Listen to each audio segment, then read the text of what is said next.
I will tell you everything you'd ever like to know. All the stars you wish upon, I will make them yours. I'll speak to you in poetry to fill your dreams with light. Make sure your every fantasy comes to life. Hi everybody. I want to welcome you to our celebration tonight where we get to celebrate the most wonderful man I know, Pan Dec. And I want to introduce you to somebody that's very special to both Pan and I. She actually is responsible for bringing us together 32 years ago. But before I introduce you to her, I would like to tell you a little story. So grab some libation, have a seat, and I will commence with how we met. Picture this: 1984, the Port of Portland. I was working as a berth agent, clearing cargo off ships through U.S. Customs and the steamship lines. And this ship, the Mangle Desai, arrives. Now, these two guys, the captain and the chief mate, get off the ship and they wanted to go into town. They called a cab. The cab didn't arrive. They walked to the administration building where they met the general superintendent, our friend Denise Ragland. So Denise offers them a ride, and she takes them into downtown, and she calls me later and says, I met these two guys off the ship, and they want us to meet them tonight at the Marriott. So I said, great. Well, I didn't get off work till late. I was tired. In those days, we didn't have email or text, so I called, and I spoke to the bartender, and I said, when these people come in, would you please let them know that I won't be joining them? So he takes the message, and that's all good. The ship sails the next day. 6 months later, Pan's ship arrives in town. Pan calls Denise and says, Denise, is your friend Susan still available? Now dig this. The guy has never met me. So I said, Denise, geez, you must have really oversold my virtues. So she says they want us to join them on the ship for dinner. So I said, well, it's a work night. We went back and forth. I don't usually go out on work nights. But in the end, I agreed. Got on the ship. We met.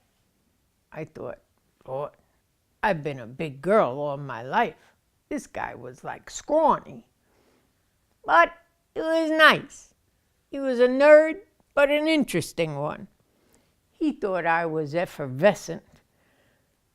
So we had a very nice dinner, very nice time, and then 22 of us went out dancing that night.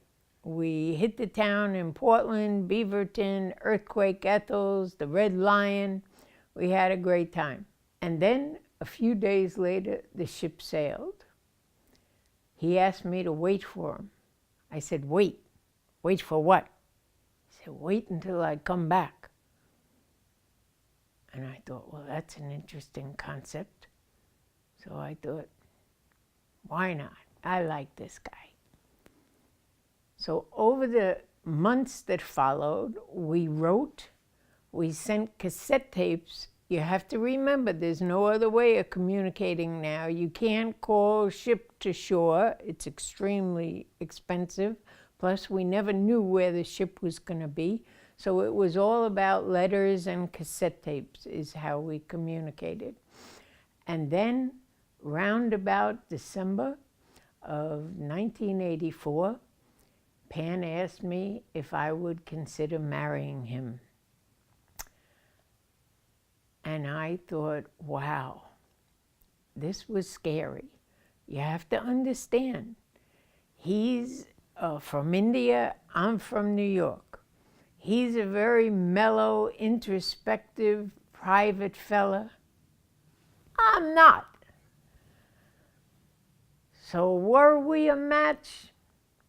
But you know what? It all came down to the values and how we felt about life and each other. So what I did was I wrote him a letter and I listed all my faults. I listed faults I might acquire in the future, because too many people go into marriage thinking they're going to change the other person. And I was already 34. I was pretty much cooked. I said, I got to let this guy know who I am. He's used to traditional Indian women who, live to serve their men. I don't even cook. So I listed all my faults. I said, listen, if you can accept me just the way I am, I'll marry you. The ship came back to the East Coast the following April.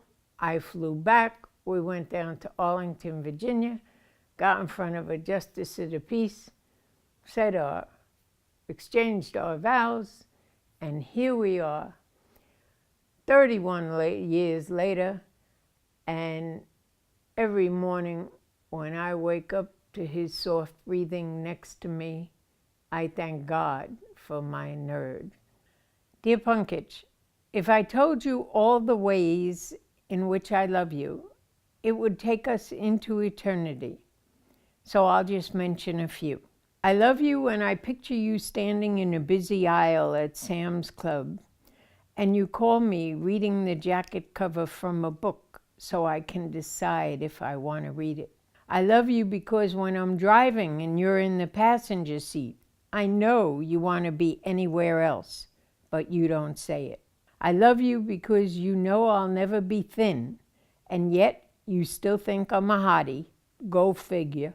I love you because when people ask you if we have kids, you say, other people have kids and pets. I have Susan. I love you because in the face of numerous medical issues, emergencies, and drama, you have never left my side.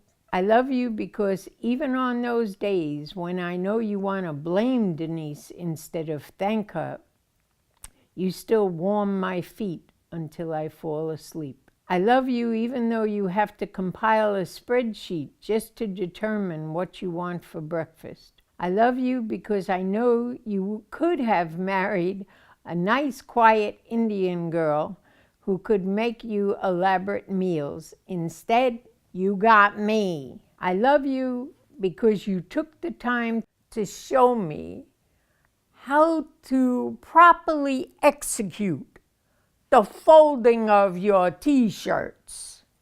I love you because through all the family heartbreak and grieving, you have been my steadfast, devoted companion. I love you because you brought me into the Sarastri family, and that is the greatest honor of my life.